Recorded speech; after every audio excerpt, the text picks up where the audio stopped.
रूपावच्छिन्न विषयक निश्चये अव्याप्यवृत्तित्व भ्रमाभाव वैशिष्ट्यं निवेश्यते चेत् अव्याप्यवृत्तित्व भ्रमाभाव विशिष्ट निश्चयवृत्तित्व विशिष्ट यद्रूपावच्छिन्न निरूपकताक विषयिता व्यापकत्वं प्रकृतानुमति प्रतिबन्धकतायां निवेशितं स्यात्। एवञ्च केवलस्वरूपसम्बन्धेन वन्यभाववद्धतेऽपि लक्षणसमन्वयः सम्भवति। यतः ह्रदे वन्यभावः अव्याप्यवृत्तिः इति ज्ञानं तु भ्रमात्मकं, तस्य अनवच्छिन्नविशेषणता सम्बन्धेन वर्तमानत्वात्। ह्रदे वन्यभावः व्याप्यवृत्ति।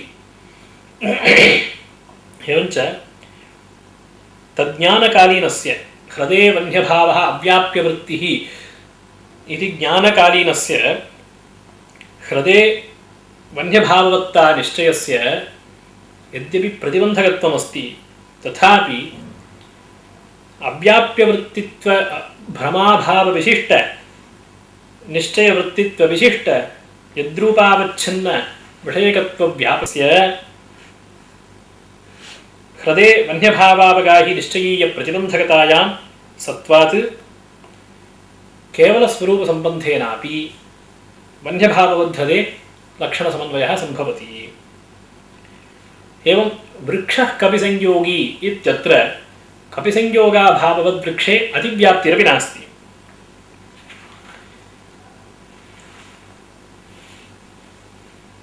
यतः अस्मिन् मते केवलस्वरूपसम्बन्धेन कपिसंयोगाभाववद्वृक्षः अलक्ष्यः। वृक्षे कपिसंयोगाभावः अव्याप्यवृत्तिः, वृक्षे कपिसंयोगाभावः वृक्षे संयोगाभावः अव्याप्यवृत्तिः इति ज्ञानं प्रमात्मकम्। एवञ्च अव्याप्यवृत्तित्वभ्रमाभावविशिष्ट विशिष्ट यद्रूपावच्छिन्नविषयकनिश्चयत्वव्यापकत्वं निवेश्यते चेत्, अर्थात् यद्रूपावच्छिन्नविषयकनिश्चये अव्याप्यवृत्तित्वभ्रमाभाववैशिष्ट्यं निवेश्यते चेदपि यत्र दोषनिश्चय पूर्वक्षणे तदव्यवहितोत्तरक्षणे च कपिसंयोगाभावस्य अव्याप्यवृत्तित्वज्ञानं तत्कालीन दोषविषयक निश्चयस्य प्रतिबन्धकत्वं नास्ति। अव्याप्यवृत्तित्व ग्रहद्वय मध्यपतितदोषविषयकनिश्चयस्य प्रतिबन्धकत्वं नास्ति इति। एवं परन्तु गुणः कपिसंयोगी इत्यत्र तु कपिसंयोगाभाववद्गुणस्य लक्ष्यत्वम् इष्यते।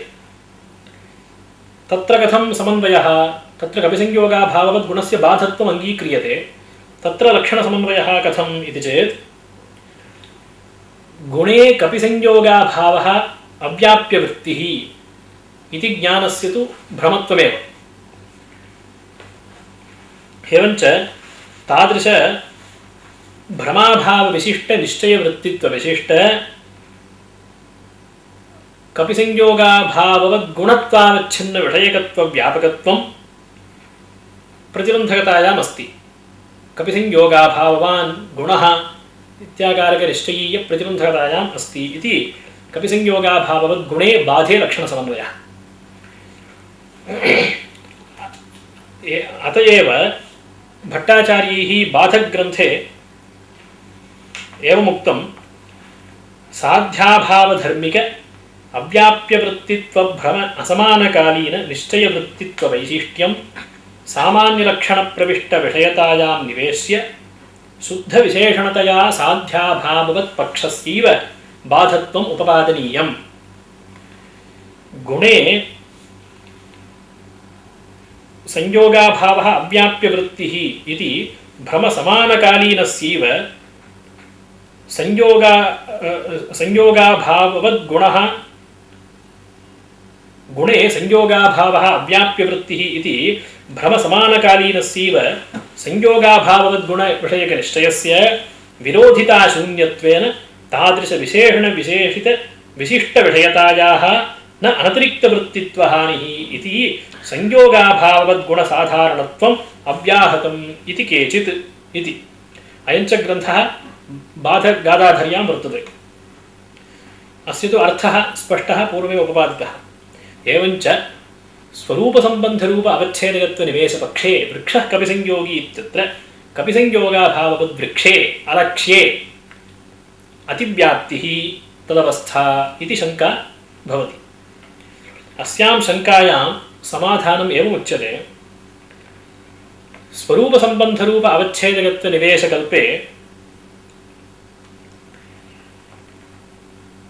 प्रकृतानुमितित्वव्यापकप्रतिबद्धतायां भ्रमभिन्नावृत्तित्वं निवेश्यते।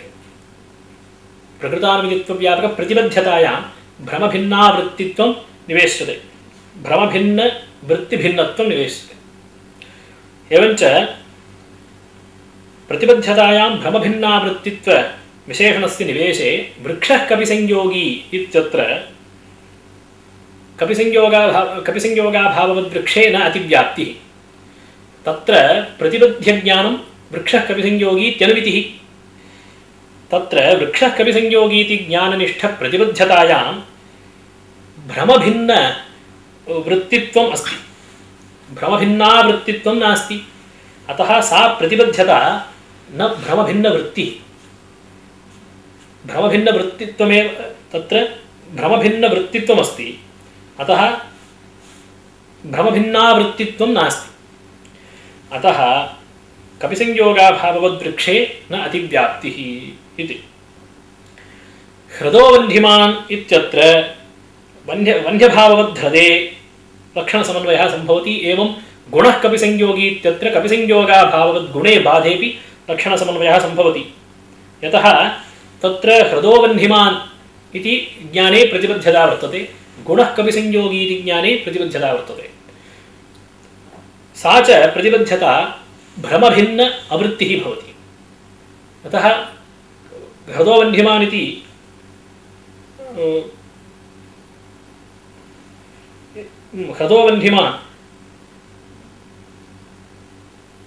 हृदोवन्ध्यमान् इति ज्ञानं भ्रमात्मकं न तु भ्रमभिन्नम्। एवं गुणः कपिसंयोगी इति ज्ञानमपि भ्रमात्मकम्। अतः तत्र तत्र वर्तमाना प्रतिबद्धता भ्रमवृत्तिः भवति, न तु भ्रमभिन्नवृत्तिः। एवञ्च भ्रमभिन्ना वृत्तिः भवति इति तां प्रतिबद्धताम् आदाय प्रतिबद्धतायां भ्रमभिन्नावृत्तित्वं निविष्टम्। एवञ्च तां भ्रमभिन्नावृत्ति तत्तत् प्रतिबद्धताम् आदाय तत्र तत्र लक्षणसमन्वयः कर्तुं शक्यते इति। तर्हि शङ्का स्यात् स्वरूपसम्बन्धरूप अवच्छेदकत्वनिवेशकल्पे भ्रमभिन्नावृत्तित्वनिवेशप्रयुक्तं गौरवमस्ति इति। तत्र उच्यते अनतिरिक्तवृत्तित्वनिवेशकल्पेऽपि प्रतिबद्धतायां भ्रमभिन्नावृत्तित्वम् अवश्यं निवेशनीयम् इति। अन्यथा यादृशस्थलविशेषे पूर्वम् अग्रे च अव्याप्यवृत्तित्वज्ञानं कस्यापि नासीत्, तत्र कपिसंयोगाभाववद्वृक्षे अतिव्याप्तिः स्यात्।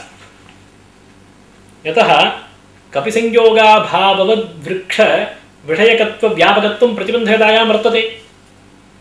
कपिसंयोगाभाववद्वृक्षविषयकत्वम् अव्याप्यवृत्तित्वग्रहद्वयमध्यपाती कपिसंयोगाभाववद्वृक्षनिश्चयेऽपि वर्तते। तत्र प्रतिबन्धकता नास्ति इति खलु प्रतिबन्धकता अनतिरिक्तवृत्तित्वं कपिसंयोगाभाववद्वृक्षविषयतायां नास्ति इति उपपादनीयं।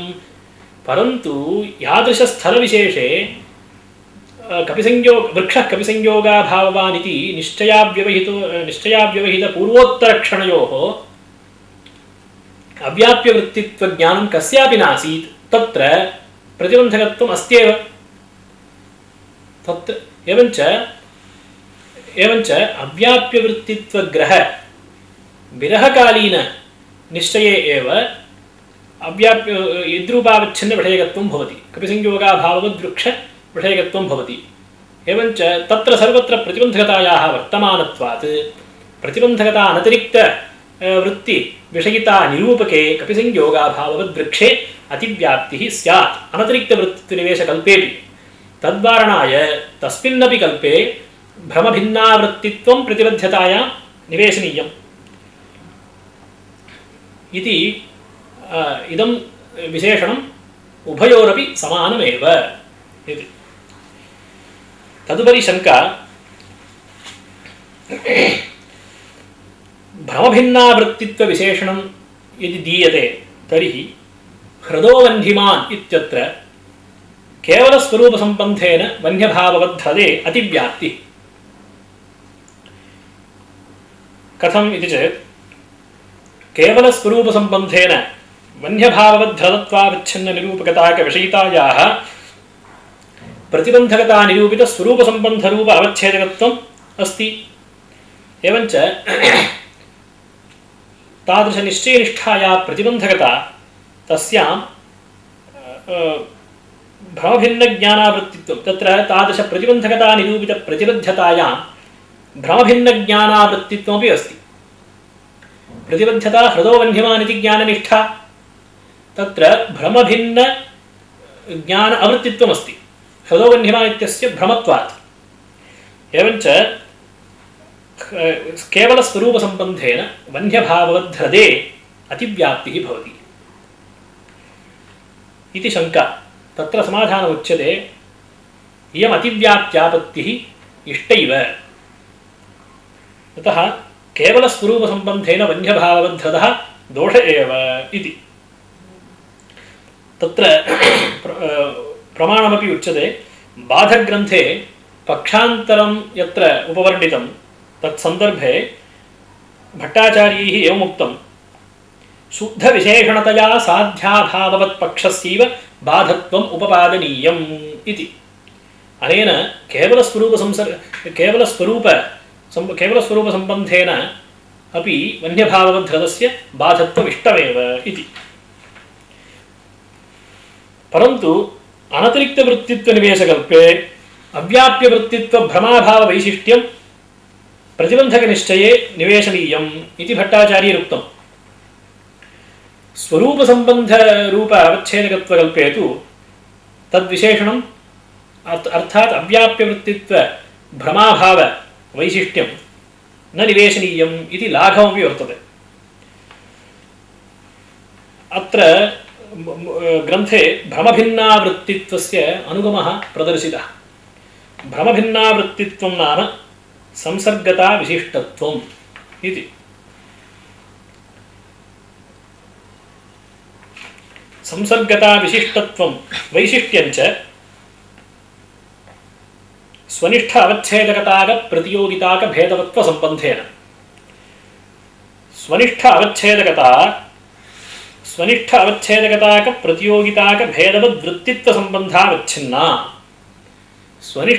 तत्र पुनः स्वनिष्ठ अवच्छेदकता स्वविशिष्ट प्रकारता निरूपकत्व संबंधावच्छिन्ना प्रकारतायां स्ववैशिष्ट्यं स्वनिष्ठ अवच्छेदकताक प्रतियोगिताक भेदवत्व संबंधेन तत्र पुनः स्वनिष्ठ अवच्छेदकता स्वविशिष्टत्व संबंधावच्छिन्ना वैशिष्ट्यं स्वनिरूपितत्व स्वाश्रय विशिष्टत्व उभय संबंधेन वैशिष्ट्यं स्वप्रतियोगिवृत्तित्व स्वानुयोगिनिष्ठ विशेष्यता निरूपितत्व उभय संबंधेन इति। अयं भावः तत्र अस्मिन् अनुगमे स्वप्रतियोगिनिष्ठत्व स्वानुयोगिनिष्ठ विशेष्यता निरूपितत्व स्वावच्छिन्न निरूपितत्व उभय संबंधेन संसर्ग विशिष्ट प्रकारता निरूपक भिन्नत्व रूपं भ्रमत्वं निवेशितम्। भ्रम भिन्नावृत्तित्वम् एवञ्च तत्र भ्रमवृत्ति भिन्नत्वं भ्रम भिन्न वृत्ति भिन्नत्वम् अनुगमे एवं क्रियते। भ्रम भिन्नावृत्तित्वं प्रतिबद्धतायां विशेषणं तच्च भ्रम भिन्न वृत्ति भिन्नत्व रूपं भ्रम भिन्नत्वं नाम भ्रमत्वावच्छिन्न भेदः भ्रमत्वं नाम किम् इति चेत् संसर्गविशिष्टप्रकारतानिरूपकभिन्नत्वं तत्र पुनः भेदः। एवञ्च तत्र प्रकारतायां संसर्गस्य स्वावच्छिन्नत्वमपि संसर्गः। एवञ्च स्वावच्छिन्नत्व स्वप्रतियोगी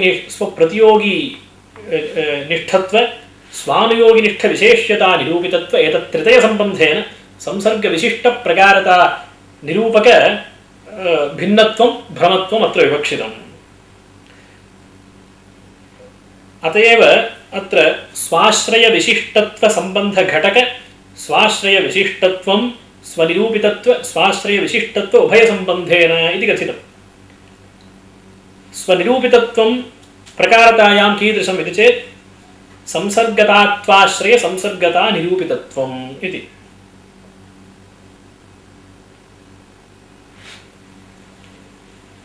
एवञ्च प्रतियोगिव्यधिकरणस्य प्रतियोगिव्यधिकरण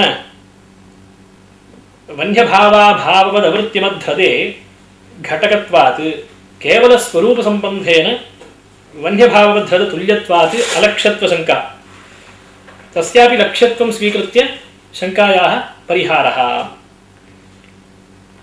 इति। अत्र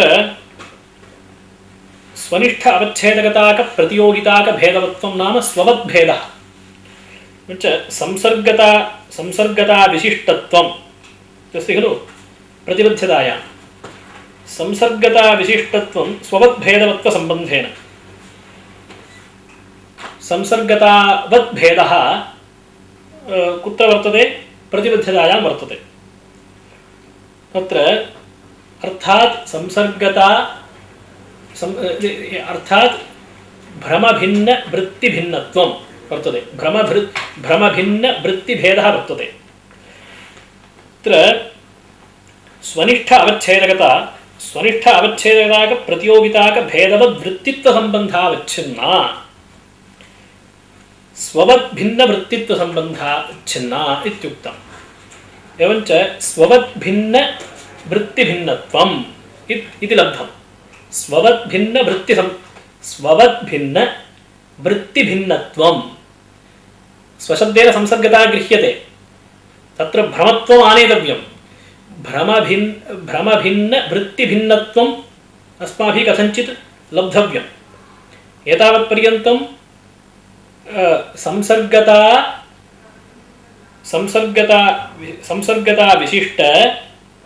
संसर्गता वैशिष्ट्यं स्ववद्भेदवत्वसम्बन्धेन इत्युक्तम्। एवञ्च संसर्गतावद्भेदः लब्धः कुत्र प्रतिबद्धतायां संसर्गतावद्भिन्नत्वम्। एवञ्च तत्र स्ववद्भेदवद्वृत्तित्वसम्बन्धावच्छिन्ना स्वनिष्ठावच्छेदकता अर्थात् संसर्गतावद्भिन्नवृत्तिभिन्नत्वं लब्धम्।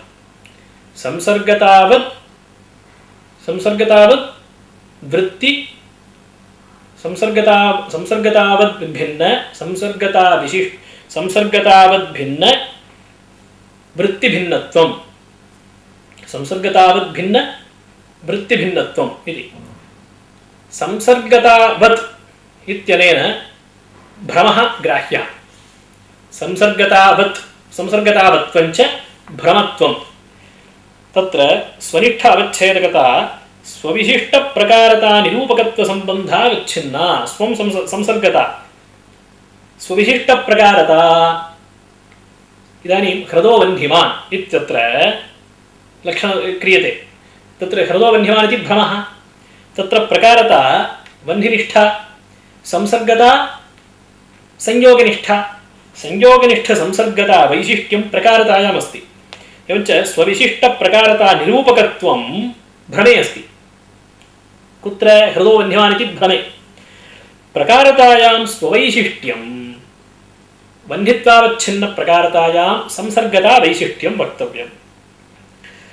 स्वनिष्ठ अवच्छेदकताक प्रतियोगिताक भेदवत्वसम्बन्धेन अर्थात् स्ववद्भेदवत्वसम्बन्धेन प्रमात्ववद् भिन्नत्वम् इति उच्यते। भ्रमत्वं नाम प्रमात्ववद् भिन्नत्वम्। एवञ्च स्वनिष्ठ अवच्छेदकता स्वविशिष्टत्वसम्बन्धावच्छिन्ना। स्ववैशिष्ट्यं कुत्र? स्ववैशिष्ट्यं प्रकारतायां स्ववैशिष्ट्यं स्वनिष्ठ अवच्छेदकता प्रतियोगिता भेदत्वसम्बन्धेन प्रकारतायां स्ववद्भेदः वर्तते। प्रकारतायां संसर्गतावद् भेदः। स्वनिष्ठ अवच्छेदकता स्वविशिष्टत्वसम्बन्धावच्छिन्ना अर्थात् संसर्गता विशिष्टत्वं संसर्गता विशिष्टः न भवति प्रकार विशिष्टा न भवति प्रकारता। संसर्गता विशिष्टत्ववद् भिन्ना प्रकारता। स्वविशिष्ट वैशिष्ट्यं संसर्गता विशिष्टा प्रकारता न भवति। वैशिष्ट्यं स्वनिरूपितत्व संसर्गता निरूपितत्व भवति खलु। संयोगनिष्ठ संसर्गता निरूपिता वह्निनिष्ठ प्रकारता। हृदो वह्निमान् इति ज्ञानं गृहीतम्।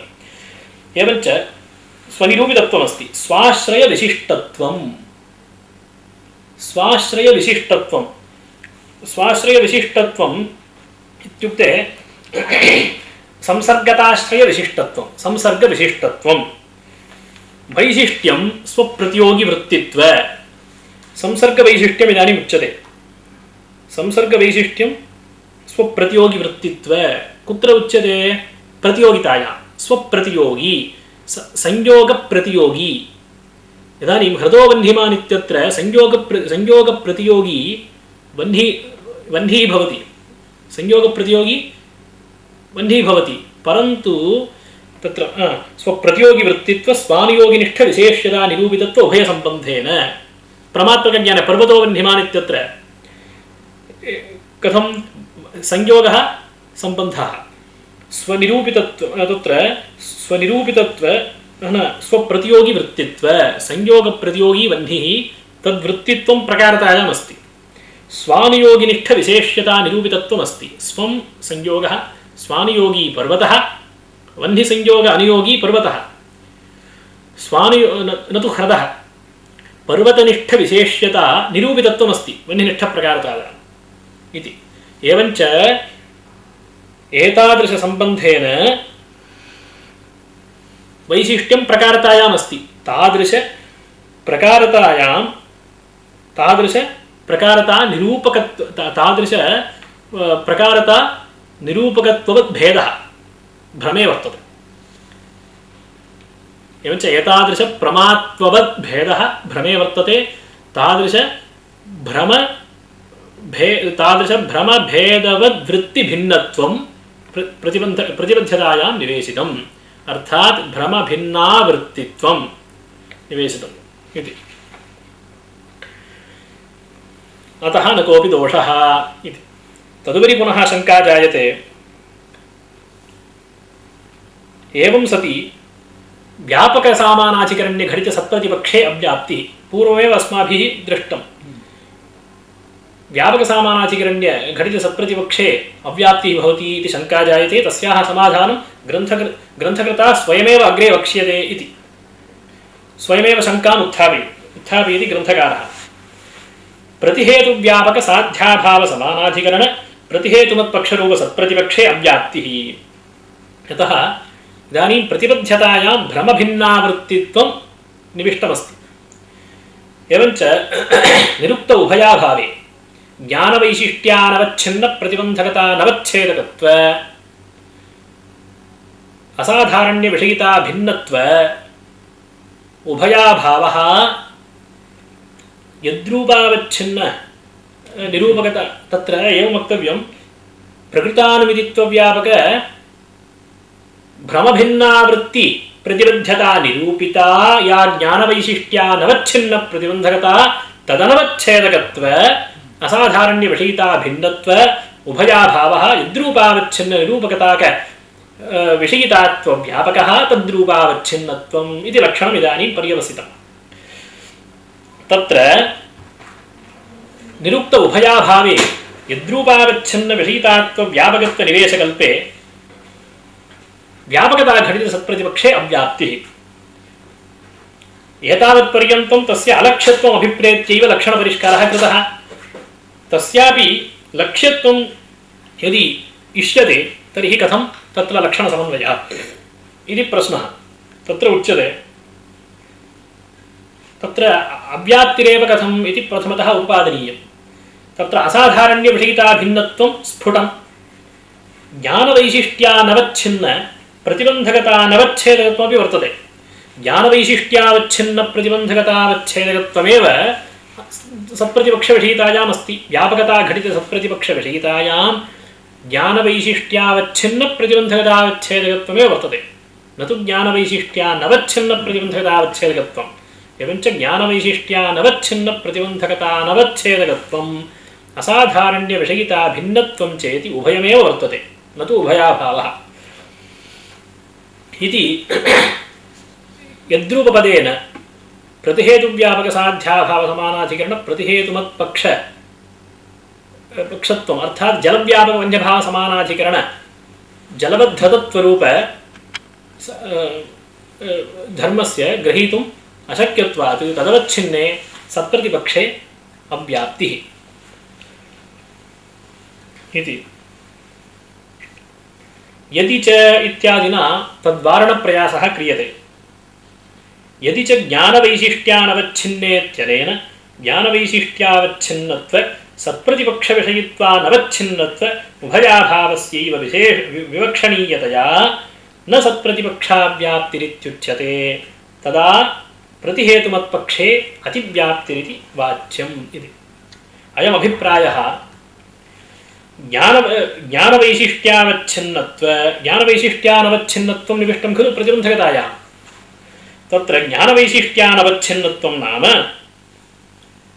ज्ञानवैशिष्ट्यावच्छिन्नत्व सत्प्रतिपक्षविषयित्वानवच्छिन्नत्व उभयाभावः। एवञ्च ज्ञानवैशिष्ट्यावच्छिन्नत्व सत्प्रतिपक्ष विषयित्वानवच्छिन्नत्व उभयाभाववत् प्रतिबन्धकतानवच्छेदकत्व असाधारण्यविषयिताभिन्नत्व उभयाभावे यद्रूपावच्छिन्नविषयितात्वं व्यापकत्वं प्रविष्टमस्ति। एवञ्च व्यापकताघटितसत्प्रतिपक्षे न अव्याप्तिः। यतः सत्प्रतिपक्षविषयितायाम् अर्थात् जलव्यापकवन्यभावसमानाधिकरण जलबद्धतत्वावच्छिन्ननिरूपितविषयितायां ज्ञानवैशिष्ट्यावच्छिन्नत्वमस्ति। परन्तु एवं सत्प्रतिपक्षविषयित्वानवच्छिन्नत्वं एवं वक्तव्यं। प्रतिबन्धकतायां सत्प्रतिपक्षविषय जलव्यापकवन्यभावसमानाधिकरण जलबद्धतत्वावच्छिन्नविषयकनिश्चयस्य जलव्यापको वन्यभावः जलमाश्रहृतः इति निश्चय वैशिष्ट्यावच्छिन्नप्रतिबन्धकतायाः सत्त्वात् तस्याञ्च प्रतिबन्धकतायां ज्ञानवैशिष्ट्यावच्छिन्नत्वम् अक्षतम्। एवं सत्प्रतिपक्षविषयित्वानवच्छिन्नत्वं नास्ति। ज्ञानवैशिष्ट्यावच्छिन्नत्वम् यद्यपि वर्तते तथापि सत्प्रतिपक्षविषयित्वानवच्छिन्नत्वं नास्ति। सत्प्रतिपक्षविषयित्वावच्छिन्नत्वमेव वर्तते। एवञ्च ज्ञानवैशिष्ट्यावच्छिन्नत्व सत्प्रतिपक्षविषयित्वानवच्छिन्नत्व उभयाभावः वर्तते सत्प्रतिपक्षनिश्चयीयप्रतिबन्धकतायाम्। एवञ्च सत्प्रतिपक्षविषयितायां ज्ञानवैशिष्ट्यावच्छिन्नत्व सत्प्रतिपक्षविषयित्वानवच्छिन्नत्व उभयाभाववत् प्रतिबन्धकतावच्छेदकत्वमेव वर्तते, न तु तदनवच्छेदकत्वम् इति। तदभावप्रयुक्त उभयाभावः तत्र वर्तते इति जलव्यापकवन्यभावसमानाधिकरण जलबद्धतत्वस्यापि यद्रूपावच्छिन्नविषयितात्वव्यापकः इत्यत्र यद्रूपपदेन ग्रहीतुं शक्यत्वात् तदवच्छिन्ने व्यापकताघटितसत्प्रतिपक्षे लक्षणसमन्वयः भवति इति।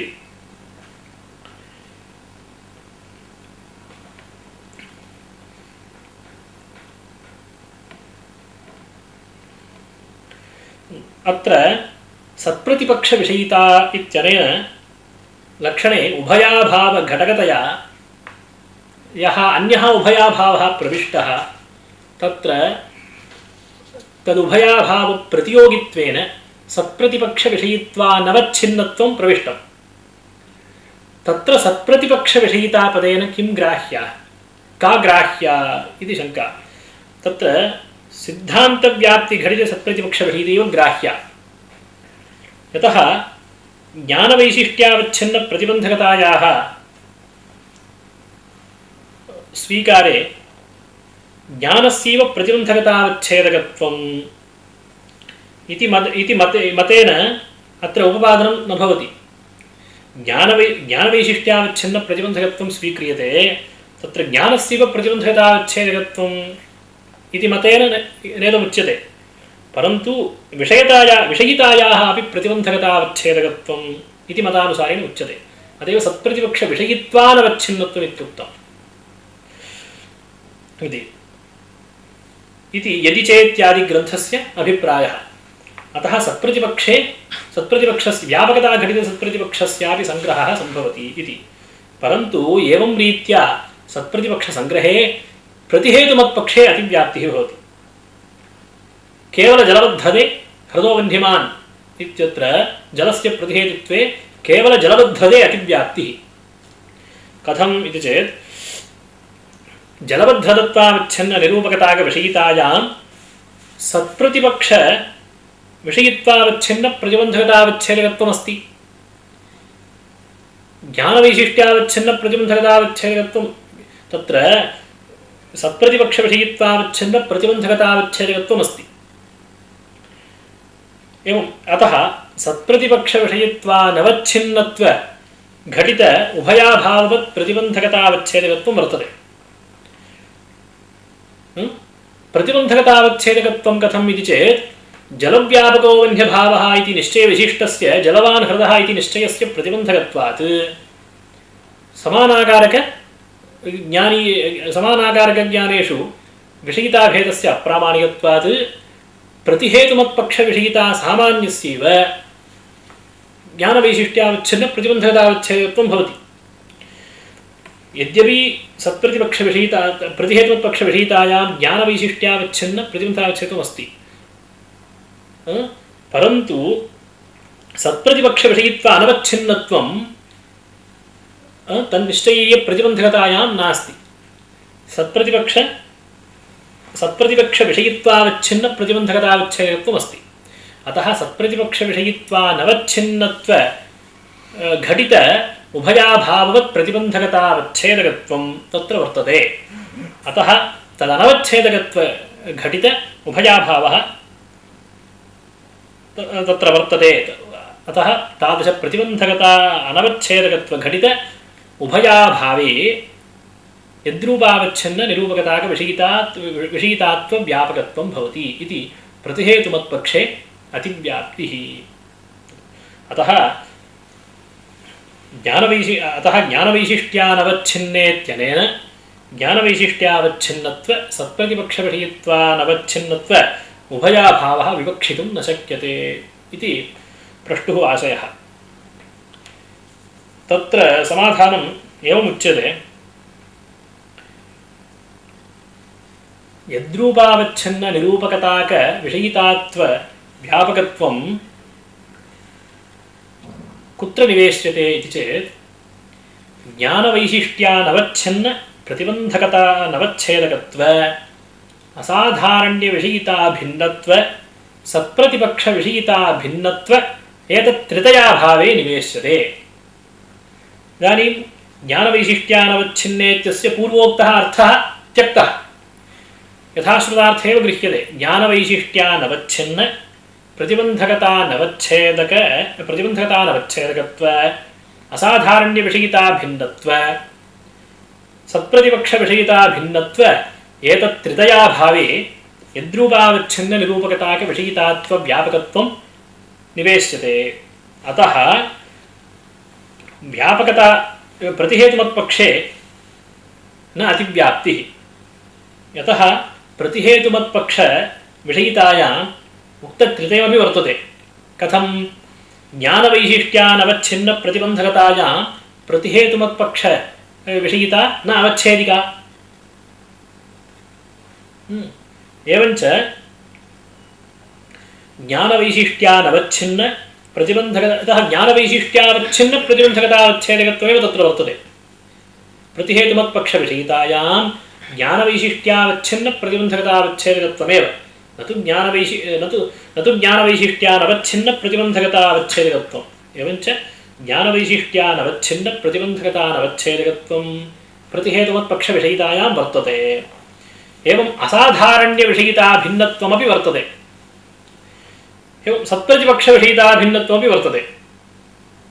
सत्प्रतिपक्षैकदेशविषयिता खलु इयं प्रतिहेतुमत्पक्षविषयिता। अतः तत्र सत्प्रतिपक्षविषयिता भिन्नत्वमपि वर्तते। अतः प्रतिहेतुमत्पक्ष निरूपकताक निष्ठ निरूपकताक प्रतिहेतुमत्पक्ष निरूपित विषयितात्व व्यापकत्वम् उक्तत्रितये एव सम्भवति।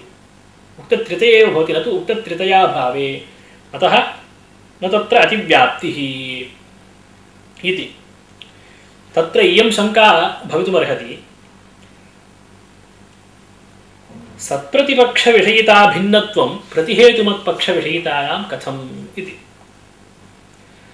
प्रतिहेतुव्यापकसाध्याभावसमानाधिकरण प्रतिहेतुमत्पक्षविषयिता सत्प्रतिपक्षविषयिता। एवञ्च प्रतिहेतुव्यापकसाध्याभावसमानाधिकरण प्रतिहेतुमत्पक्षविषयिता भिन्नत्वं प्रतिहेतुमत्पक्षविषयितायां कथम् इति शङ्का। तत्र उच्यते विशिष्टविषयिताभेदः एकदेशविषयितायां सम्भवति इति। तत्र विशिष्टविषयिताभेदः एकदेशे यद्यपि सम्भवति तथापि विशेष्ये न सम्भवति इति वक्तुं न शक्यते। यतः विशिष्टं किं प्रतिहेतुव्यापकसाध्याभावसमानाधिकरण प्रतिहेतुमत्पक्षः विशिष्टः, तदेकदेशः प्रतिहेतुमत्पक्षः स च विशेष्यभूतः। विशिष्टविषयिताभेदः एकदेशे सम्भवति यद्यपि एकदेशविषयितायां, परन्तु विशेष्यविषयितायां कथं सम्भवति इति शङ्का। यतः एवम् उच्यते चेत् विशिष्टसत्ताभेदः शुद्धसत्तायामपि स्यात्। विशिष्टविषयिताभेदः यदि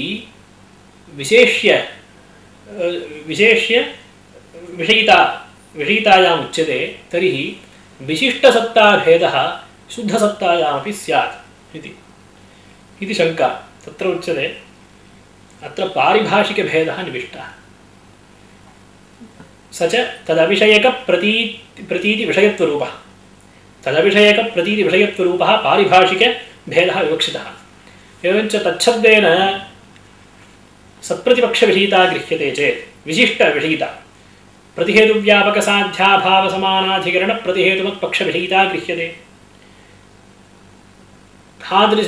तदविषयकप्रतीतिः केवल तदविषयकप्रतीतिः अर्थात् तदवच्छिन्नाविषयकप्रतीतिः, तादृशविषयितात्वावच्छिन्नविषयकप्रतीतिः, केवलविषयितात्वावच्छिन्न केवलप्रतिहेतुमत्पक्षविषयितात्वावच्छिन्न विषयकप्रतीतिः, तद्विषयत्वं केवलप्रतिहेतुमत्पक्षविषयितायाम् अस्ति इति भेदः सम्पादयितुं शक्यते। तदुपरि पुनः एवं सत्प्रतिपक्ष विषयिता भिन्नत्वं लक्षणे निवेश्यते चेत्, हेत्वाभाससामान्यलक्षणे निवेश्यते चेत्, यत्र सत्प्रतिपक्षः अप्रसिद्धः तत्र व्यभिचारादौ कथं लक्षणसमन्वयः?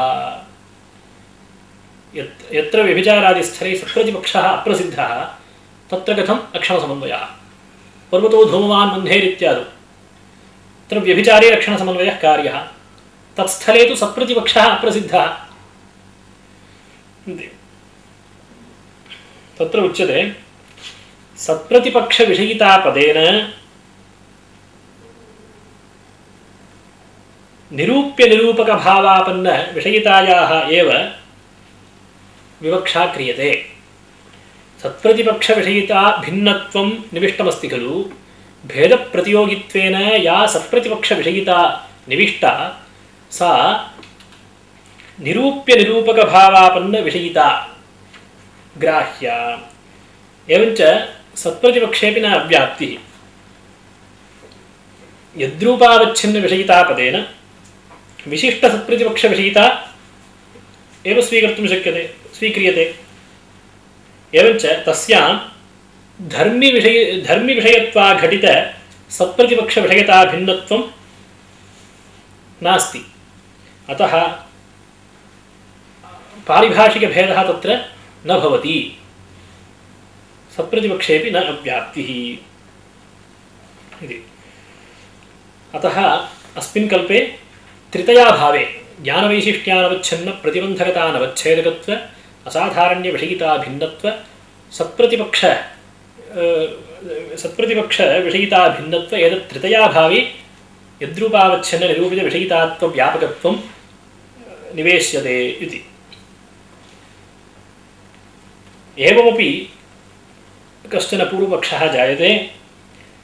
ह्रदो वह्निमान् धूमात् इत्यत्र जलव्यापक धूमाभावसमानाधिकरण जलवद्ध्रद धूमाभावव्यापकीभूताभावप्रतियोगि जलवद्ध्रदादौ अव्याप्तिः भवति।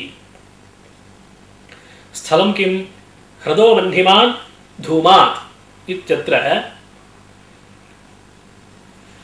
धूमाभावव्याप्य जलवद्ध्रदे अव्याप्तिः। धूमाभाववद्ध्रदः स्वरूपासिद्धिः। ह्रदो वह्निमान् धूमात् इत्यत्र धूमाभाववद्ध्रदः स्वरूपासिद्धिः। परन्तु स्वरूपासिद्धिव्याप्यमपि स्वरूपासिद्धौ अन्तर्भवति खलु। बाधसत्प्रतिपक्षभिन्नाः ये हेत्वाभासाः तद्व्याप्यानामपि तन्मध्ये एव अन्तर्भावः इति सिद्धान्तः। एवञ्च धूमाभावव्याप्य जलवद्ध्रदः स्वरूपासिद्धिः। अत्र धूमाभावव्याप्य जलं नाम जलव्यापकधूमाभावसमानाधिकरण जलम्। एवञ्च तादृशजलवद्ध्रदे अव्याप्तिः भवति। एवं धूमाभावाभावव्यापकीभूताभावप्रतियोगि जलवद्ध्रदे अव्याप्तिः। धूमाभावव्याप्य जलं धूमाभावव्याप्य जलवद्ध्रदे अतिव्याप्ति। धूमाभावव्याप्य जलवद्ध्रदे अव्याप्तिः इति। यतः धूमाभावाभावव्यापकीभूताभावप्रतियोगित्वं धूमाभावनिरूपितव्यतिरेकव्याप्तिः। एवञ्च धूमाभावव्याप्य जलवद्ध्रदे अपि अव्याप्तिः। कथमव्याप्तिः इति चेत् तत्तद्विषयितायाम् उक्तत्रितयाभावः नास्ति। कथं? जलव्यापकधूमाभावसमानाधिकरण जलवद्ध्रदविषयितायां ज्ञानवैशिष्ट्यानवच्छिन्नप्रतिबन्धकतानवच्छेदकत्वम् अस्ति। तत्रयमपि अस्ति। यतः ज्ञानवैशिष्ट्यानवच्छिन्नप्रतिबन्धकतायाम् इयं विषयिता न अवच्छेदिका, अपितु जलव्यापको धूमाभावः जलवाश्च ह्रदः इति निश्चयविशिष्टनिश्चयत्वेनैव अस्य निश्चयस्य स्वरूपासिद्धिनिश्चयस्य ह्रदे धूमवैशिष्ट्यावगाहिबुद्धिं प्रति प्रतिबन्धकत्वम्। अतः ज्ञानवैशिष्ट्यावच्छिन्नप्रतिबन्धकतावच्छेदकत्वमेव स्वरूपासिद्धिविषयितायाम् अस्ति। जलव्यापक धूमाभावसमानाधिकरण जलवद्ध्रदविषयितायां ज्ञानवैशिष्ट्यानवच्छिन्नप्रतिबन्धकतानवच्छेदकत्वं वर्तते। एवम् असाधारण्यविषयिताभिन्नत्वमपि वर्तते। एवं सत्प्रतिपक्षविषयिताभिन्नत्वमपि वर्तते। नेयं विषयिता सत्प्रतिपक्षविषयिता अपि तु स्वरूपासिद्धिविषयिता। अतः यद्रूपावच्छिन्ननिरूपकताकविषयितात्वव्यापकत्वम् उक्तत्रितयाभावे नास्ति, उक्तत्रितये एव वर्तते। अतः यद्रूपपदेन जलव्यापकधूमाभावसमानाधिकरण जलवद्ध्रदत्वं गृहीतुं न शक्यते इति तदवच्छिन्ने स्वरूपासिद्धिभूते अव्याप्तिः। एवं धूमाभावाभावव्यापकी भूताभावप्रतियोगी जलवद्धतेऽपि अव्याप्तिः। तत्रापि उक्तत्रितयं वर्तते।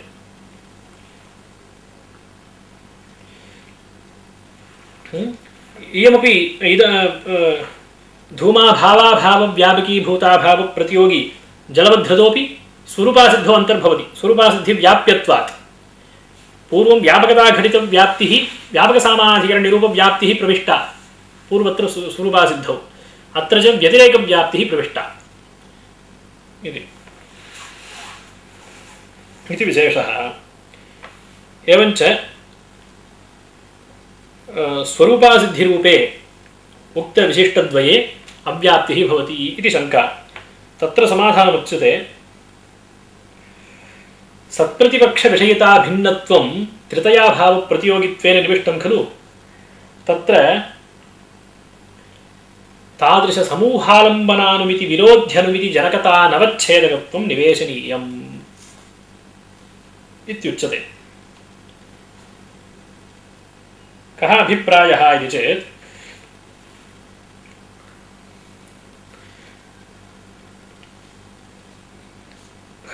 ह्रदो वह्निवान् वह्निव्याप्य धूमवांश्च इत्यादि समूहालम्बनानुमिति विरोधिनी या अनुमितिः तादृशानुमिति जनकतानवच्छेदकत्वं सत्प्रतिपक्षविषयिता भिन्नत्वस्थाने निवेशनीयम्। अर्थात् इदमपि यद्रूपावच्छिन्ननिरूपकताक विषयिता विशेषणं विषयितात्वव्यापक त्रितयाभावप्रतियोगिभूतम् इति। एवञ्च उक्तस्वरूपासिद्धिव्याप्यस्य सङ्ग्रहः भवति। एवं व्यापकसामानाधिकरण्ये घटितसत्प्रतिपक्षस्यापि सङ्ग्रहः सम्भवति। अतः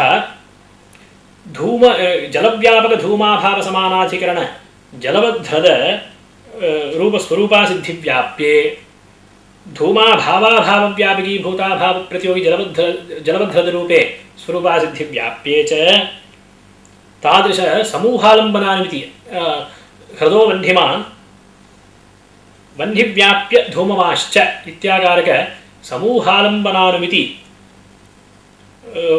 अनुमिति विरोध्यनुमिति जनकतावच्छेदक विषयिता भिन्नत्वं नास्ति। विषयिता निरूपकत्वे वर्तते। जनकतावच्छेदक विषयिता निरूपकत्वमेव अस्ति। जनकतावच्छेदक विषयिता भिन्नविषयिता निरूपकत्वं नास्ति। एवञ्च न अव्याप्तिः इति। कथम् इति चेत् ह्रदो वह्निवान् वह्निव्याप्य धूमवांश्च इत्याकारकसमूहालम्बनानुमिति विरोधिनी अनुमितिः का? ह्रदः धूमाभावान् इत्याकारकं ह्रदः धूमाभावान् इत्याकारक अनुमितिः। तादृश अनुमिति जनकतावच्छेदकत्वं तादृश अनुमिति जनकता धूमाभावव्याप्य जलवान् ह्रदः इति निश्चये भवति। अर्थात् जलव्यापकधूमाभावसमानाधिकरण जलवान् ह्रदः इति निश्चये धूमाभावाभावव्यापकी भूताभावप्रतियोगी जलवान् ह्रदः इत्याकारकनिश्चये च भवति। एवञ्च तादृश अनुमिति विरोध्यनुमिति जनकतावच्छेदकविषयिता उक्तस्वरूपासिद्धिव्याप्यविषयिता भवति। जलव्यापक धूमाभावसमानाधिकरण जलवद्धतत्वावच्छिन्ननिरूपकताकविषयिता एवं धूमाभावाभावव्यापकी भूताभावप्रतियोगी जलवद्धतत्वावच्छिन्ननिरूपितविषयिता च भवति। एवञ्च विरोध्यनुमिति तादृशविरोध्यनुमिति जनकतानवच्छेदकत्वं विषयितायां नास्ति। अतः तदभावप्रयुक्त त्रितयाभावः उक्तस्वरूपासिद्धिव्याप्य विषयिता सामान्ये भवति इति। त्रितयाभावे यद्रूपपदेन उक्तस्वरूपासिद्धि व्याप्यतावच्छेद धर्मयोः ग्रहणे अर्थात् यद्धर्मपदेन जलव्यापकधूमाभावसमानाधिकरणे जलवद्ध्रतत्वस्य एवं धूमाभावाभावव्यापकीभूताभावप्रतियोगिजलवद्ध्रतत्वस्य च ग्रहणे तदवच्छिन्न निरूपितविषयितात्वव्यापकत्वस्य उक्तत्रितयाभावे अक्षतत्वात् न अव्याप्तिः उक्तस्वरूपासिद्धिव्याप्यद्वये न अव्याप्तिः एवं सत्प्रतिपक्षस्य व्यापकताघटितसत्प्रतिपक्षस्यापि संग्रहः भवति यतः प्रतिहेतुव्यापकसाध्याभावसमानाधिकरणप्रतिहेतुमत्पक्षविषयितायाः ज्ञानवैशिष्ट्यानवच्छिन्नप्रतिबन्धकतानवच्छेदकत्वेऽपि असाधारण्यविषयिता भिन्नत्वेऽपि प्रकृतानुमिति प्रकृतसमूहालम्बनानुमिति विरोध्यनुमिति जनकतावच्छेदकत्व सत्वादि जनकतावच्छेदकत्वात् तादृशजनकतानवच्छेदकत्वाभावप्रयुक्तत्रितयाभावः वर्तते इति यद्रूपपदेन प्रतिहेतुव्यापकसाध्याभावसमानाधिकरणप्रतिहेतुपक्षत्वस्यापि गृहीतुं शक्यत्वात् न सत्प्रतिपक्षः संग्रहः इति।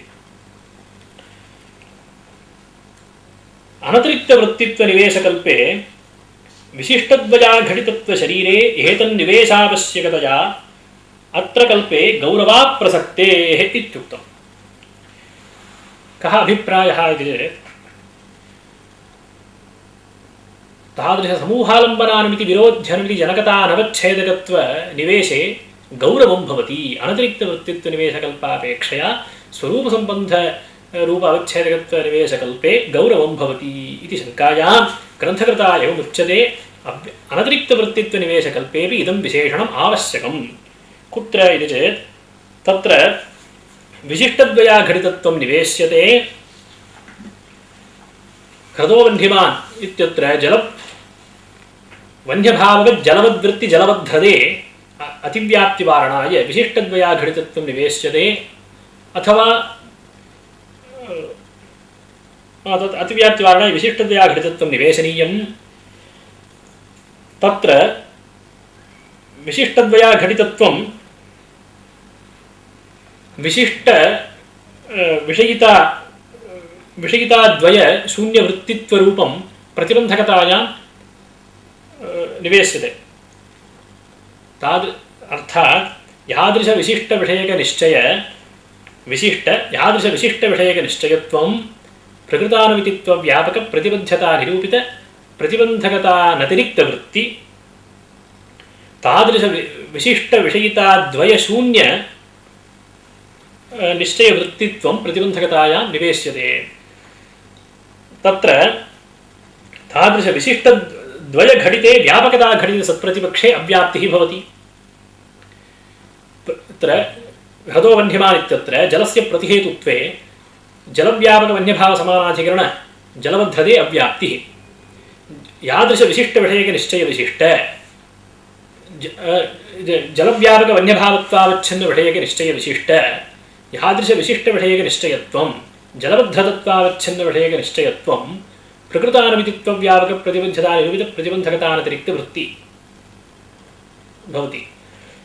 तादृशविशिष्टविषयिताद्वय शून्यवृत्तित्वं तादृशविशिष्टद्वय जलव्यापकवह्न्यभावत्वावच्छिन्नविषयिता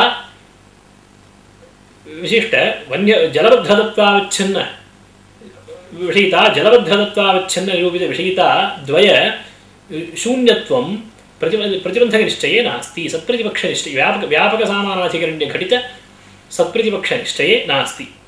अतः सत्प्रतिपक्षे अव्याप्तिः स्यात् इति शङ्का भवति अनतिरिक्तवृत्तित्वनिवेशकल्पेऽपि।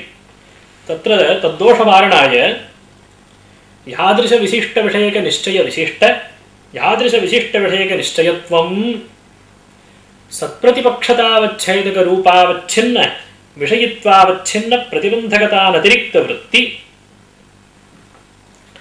तद्रूपावच्छिन्न विषयिता विशिष्ट तद्रूपावच्छिन्न विषयिता भिन्नत्वमेव विशिष्टद्वय विषयितायां निवेशनीयम् इति भट्टाचार्यैरुक्तम्। अर्थात् सत्प्रतिपक्षतावच्छेदकरूपावच्छिन्न विषयित्वावच्छिन्न प्रतिबन्धकतानतिरिक्तवृत्ति इति।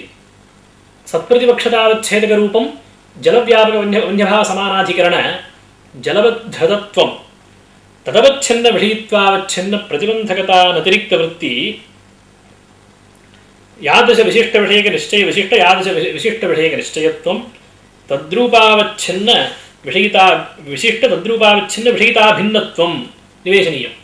एवञ्च तादृश विषयिताभिन्नत्वं सत्प्रतिपक्ष घटक दलद्वय विषयितायां नास्ति। सत्प्रतिपक्ष घटक विषयितायां तद्रूपावच्छिन्न विषयिताभिन्नत्वं नास्ति इति सत्प्रतिपक्षस्य संग्रहः भट्टाचार्यैः कृतः। प्रकृते हृदो वह्निमान् धूमात् इत्यत्र जलव्यापक धूमाभाव समानाधिकरण जलबद्धृद धूमाभावाभाव व्यापकीभूताभाव प्रतियोगी जलबद्धृदादिरूप स्वरूपासिद्धि व्याप्यस्यापि संग्रहः विरोध्यनमिति जनकतावच्छेदक विषयिताभिन्नत्वं निवेश्यैव कर्तव्यः इति ग्रन्थकाराणाम् अभिप्रायः। अतः विशिष्टद्वय विषयितायां स्वरूपासिद्धि व्याप्यादि घटक विषयिता भिन्नत्वं पार्थक्येन न निवेश्यते, येन गौरवं स्यात्। अतः प्रकृतलक्षणे सत्प्रतिपक्ष विषयिता भिन्नत्वस्थाने विरोध्यनुमिति जनकता नवच्छेदकत्वमेव निवेशनीयम्। एवञ्च अनतिरिक्तवृत्तित्वनिवेशकल्पेऽपि विशिष्टद्वयाघटितत्वशरीरे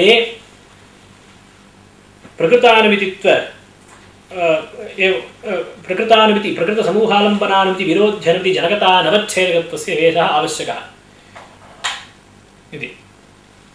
अतः अस्य निवेशः उभयकल्पसमानः इति। तस्मात् तन्निवेशप्रयुक्तं गौरवं नास्ति। एवञ्च पूर्वोक्तस्थले स्वरूपासिद्धि व्याप्यस्यापि संग्रहः भवति, व्यापकसामानाधिकरण्य घटित सत्प्रतिपक्षस्यापि संग्रहः सम्भवति इति।